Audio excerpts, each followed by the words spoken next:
ಕಿಚ್ಚ ನನ್ನ ಅಣ್ಣನಂತೆ D gang ಏನೂ ಇಲ್ಲ, ಜೈಲಿನಿಂದ ಬಂದ್ಮೇಲೆ ಬುದ್ಧಿ ಕಲಿತ್ರ ವಿನಯ್ ಗೌಡ.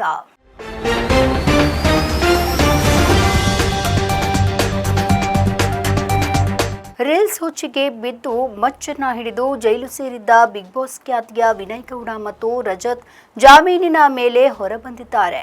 ಕನ್ನಡದ ಬಿಗ್ ಬಾಸ್ಗೆ ಹೋಗಿ ಬಂದ ಬಹುತೇಕ ಮಂದಿ ಇಂತಹ ಕಾಂಟ್ರವರ್ಸಿಗಳಿಂದ ಸುದ್ದಿಯಾಗ್ತಾ ಇದ್ದಾರೆ. ಅದರಲ್ಲೂ ಕೂಡ ಡಿ ಪಡೆ ಅಂತಾನೆ ವಿನಯ್ ಮತ್ತು ರಜತ್ ಅವರನ್ನ ಕರೆಯಲಾಗ್ತಾ ಇದೆ.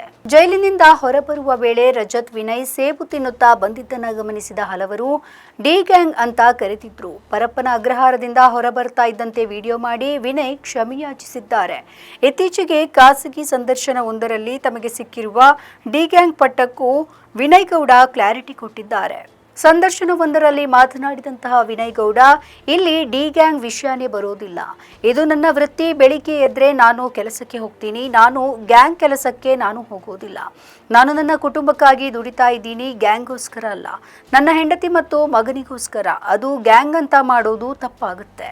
ನಾನು ಒಬ್ಬ ಉದ್ಯೋಗಿ. ಮಿಲನ ಪ್ರಕಾಶ್ ಸರ್ ತುಂಬಾ ಹಳೆಯ ಪರಿಚಯ. ಅವರ ಪ್ರೊಡಕ್ಷನ್ ಹೌಸ್ನಲ್ಲಿ ನಾನು ಸಾಕಷ್ಟು ಕೆಲಸವನ್ನ ಮಾಡಿದ್ದೇನೆ. ಅವರಿಗೆ ನನ್ನ ಆಕ್ಟಿಂಗ್ ಗೊತ್ತು, ನನ್ನ ಸ್ವಭಾವ ಗೊತ್ತು. ಆ ಕಾರಣಕ್ಕಾಗಿ ಡೆವಿಲ್ ಸಿನಿಮಾಗೆ ಅವರು ವಿಲನ್ ಆಗಿ ನನ್ನನ್ನು ಆಯ್ಕೆ ಮಾಡಿಕೊಂಡಿದ್ದಾರೆ. ಆ ಸಿನಿಮಾದಲ್ಲಿ ವಿಲನ್ ಆಗಿರೋದ್ರಿಂದ ಈ ಕೇಸ್ಗೆ ಸಂಬಂಧಪಟ್ಟಂತೆ ಒಂದಷ್ಟು ಕನ್ಸೆಷನ್ಗಳು ಇರೋದ್ರಿಂದ ಡಿ ಗ್ಯಾಂಗ್ ಅಂತ ಫ್ರೇಮ್ ಮಾಡಿದ್ದಾರೆ. ಈ ಗ್ಯಾಂಗ್ ಇದೆಲ್ಲ ಏನೂ ನಡೆಯುವುದಿಲ್ಲ. ಇವಾಗ ಕಾನೂನು ಎಲ್ಲರಿಗೂ ಒಂದೇ. ನಾನು ಗ್ಯಾಂಗ್ ಮಾಡಿಕೊಂಡು ಹೋಗ್ತೀನಿ, ನಾನು ರೌಡಿಸಮ್ ಮಾಡ್ತೀನಿ ಅಂತಿದ್ರೆ ಇಲ್ಲಿ ಏನೂ ನಡೆಯುವುದಿಲ್ಲ ಅಂತ ಅವರು ಹೇಳಿದ್ದಾರೆ.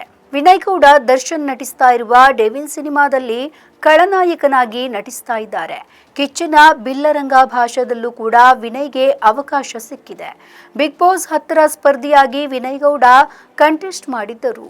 ನಮ್ಮ ಈ ವಿಡಿಯೋ ನಿಮಗೆ ಇಷ್ಟ ಆದಲ್ಲಿ ಲೈಕ್ ಮಾಡಿ, ಶೇರ್ ಮಾಡಿ, ಕಮೆಂಟ್ ಮಾಡಿ ಮತ್ತೆ ಸಬ್ಸ್ಕ್ರೈಬ್ ಮಾಡಿ.